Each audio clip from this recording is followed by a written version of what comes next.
What's up, everybody? It's K Mega 405 coming to you live from the 405, where I'm just your regular gamer talking to the intelligent gamers. If you are new to the channel, welcome. Be so kind to hit that subscribe button if you enjoy the video, of course. Also, hit that notification bell because here in about another week or so, I will be out of YouTube jail and I can start doing live shows. And so when I go live, you can get that notification. I'll be happy to do that again to get back in and watch everybody give their comments while I'm doing it live over here on YouTube. But GRG and Devin the Gamer will be still over there in Mixer. I will try to pull some because there's other type of programs out there that I can try to use to have them on both. But I do like the freedom of what Mixer provides, and so I know for sure Devin the Gamer is going to stay on Mixer, and GRG is going to be on Mixer as well. It's just I'll probably have to use a program or something to do that. I don't know. There's some ideas that I have, but that's at a later date. We'll talk about that, and also I will finally give out the merch information for the GRG shirts. So that will be cool, and that would be great. Anyway. So let's get right into it. All right, so as you can see, I know that people have already talked about this. I got this information the other day, but I will talk about the pricing situation a little bit, but there's a lot more stuff that I want to talk about. So I'm going to try to be as quick as I can. There's sometimes I do go a little bit long on my videos. I apologize, but I do want to talk about this because it's really interesting. So this is from a Japanese site. Of course, it had to be translated, but I want to read a couple of things in here for you.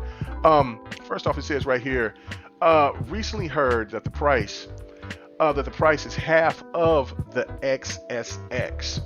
The latter is priced. The last time I heard that it was Microsoft's plans for $400. I'm not sure what the final price will be.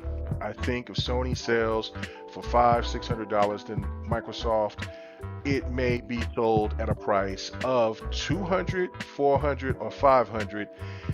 At such a low price, Microsoft will make up for the hardware loss through a higher game sales share and Xbox Game Pass service. All right, so let's keep going down to what this part says right here. And it says Microsoft makes up for their losses by obtaining a higher share of game sales and more subscription services. Pricing also depends on Sony's practices. If Sony gets its own price higher, Microsoft will not have to go on pricing extremes. Eastman said that when Microsoft entered the streaming business a few years ago, they wanted to become Netflix in the gaming industry. So Microsoft plans to get a lot of quality content for their platforms.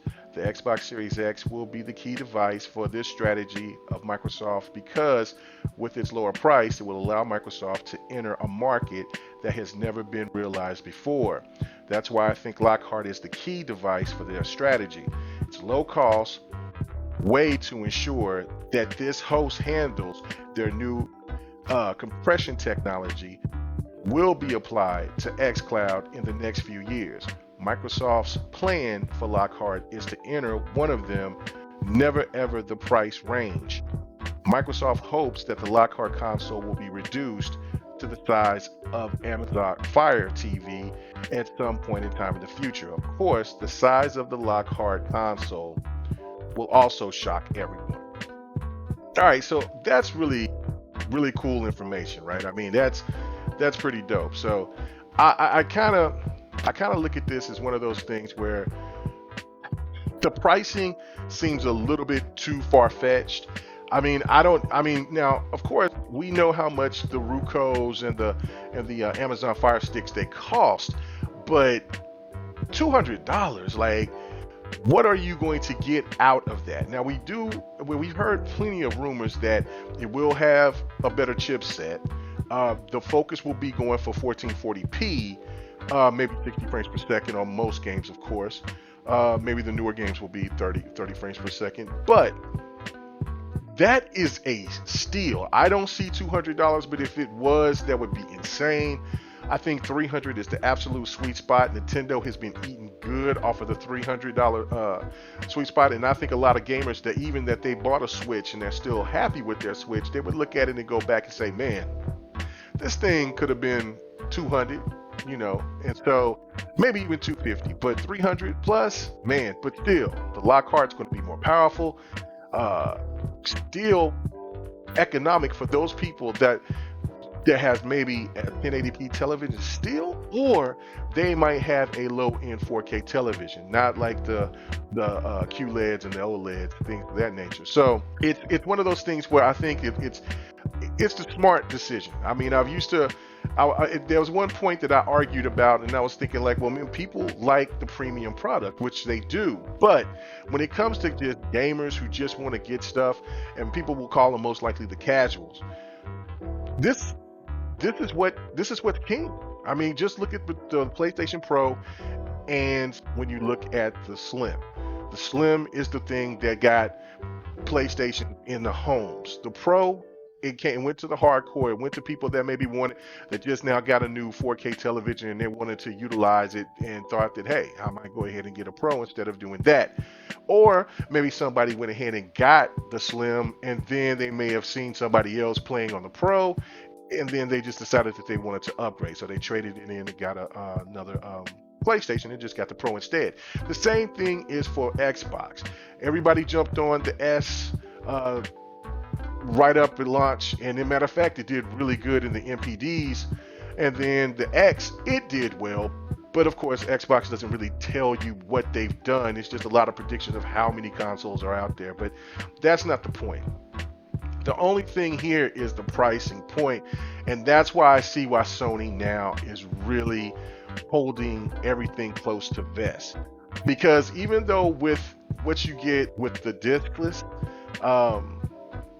PlayStation 5, with the disc or without, and then when you have just the regular version of the PlayStation 5, I don't see that console being anything less than $400. Anything close. I mean, 450 is where I'm looking at. I mean, I can see a 450, $500 console. I can't see PlayStation being $600, because even if you have a $500 digital console and then a $600 non-digital console, I think that that's suicide pretty much, because most people will definitely go for the all digital console, just because they want to get a PlayStation. And then if you have Lockhart, that's going to be $300, maybe anywhere from, let's say, from the rumor, from 200 to 400, and then you have the Series X, that's going to be anywhere from 500 to 600, then most people are going to go for the cheaper console, especially for everything that you get inside the box right off the bat. Backwards compat with so many games. And then of course the big thing right there is Game Pass. Game Pass already has 10 million plus subscribers. Just imagine if the Lockhart comes out at a cheap price, if this rumor could even be possibly true. Like I said, I think it's pie in the sky. I think it's hogwash for it to be $200. But we do know Microsoft is being really aggressive with the pricing. I think that they might be more aggressive with the Series X than they will be with the Lockhart. But they could be aggressive with maybe both.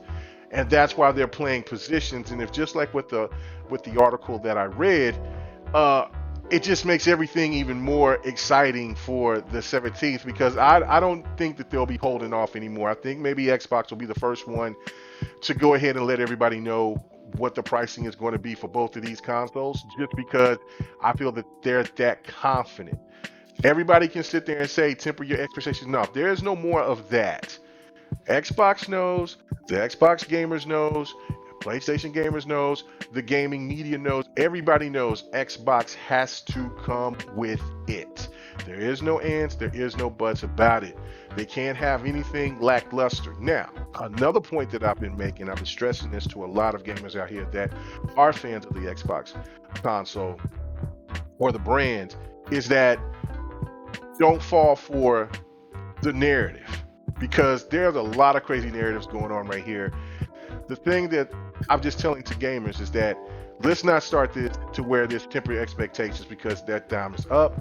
And don't listen to the narrative because it's already going to come. It doesn't matter if Xbox shows every game that every gamer has been asking for, from Rise, Killer Instinct, to Blue Dragon or Lost Odyssey, or any of these games. Banjo Kazooie, Perfect Dark, Fable, they can show, and then you have Halo. You can show all those games, and I guarantee you that there will be people that will still knock the show. Because for some reason, not enough gameplay, the presentation wasn't up to par. Those games are old, they're not new IPs, or if they do show new IPs, they didn't look right. Whatever the case may be, they will use a narrative and they will attack it to find whatever gets under somebody's skin. Xbox knows what they got to do, and they're going to bring it. So, I like to hear your thoughts about everything. What do you think about this whole pricing situation? Because that's going to be key. That's what killed Microsoft at the beginning of 2013, and that could be Xbox saving grace going into 2020. Looks like PlayStation is in a position because their gaming lineup doesn't for the launch doesn't look like it's going to be that great. You got Spider-Man, and then what else? Gran Turismo is expected not to be a launch title, which is pretty disappointing. But again, that's just what it is. Shout out to 108 Dragons. He said that he didn't think that was going to be a launch title. But definitely like to hear your thoughts about everything. Can't wait to hear and find out whatever news is coming. EA is going to have their press conference tonight, so I can't wait to see that. We'll catch it. I'm gonna have to catch it late because I got to take care of some business. But I'm dang sure going to catch it out because I want to see if they're going to bring another Battlefield, which of course they could. And then see more about Squadrons. That looked pretty dope. And then hear about this rumor about this new unexpected game that they're supposed to be talking about. Can't wait to see what that is. So I'll talk to you guys later until the next video, or until I see you guys on GRG Friday night on Mixer. Come and check me out. It's KMega_405. And holler at you guys later. Peace.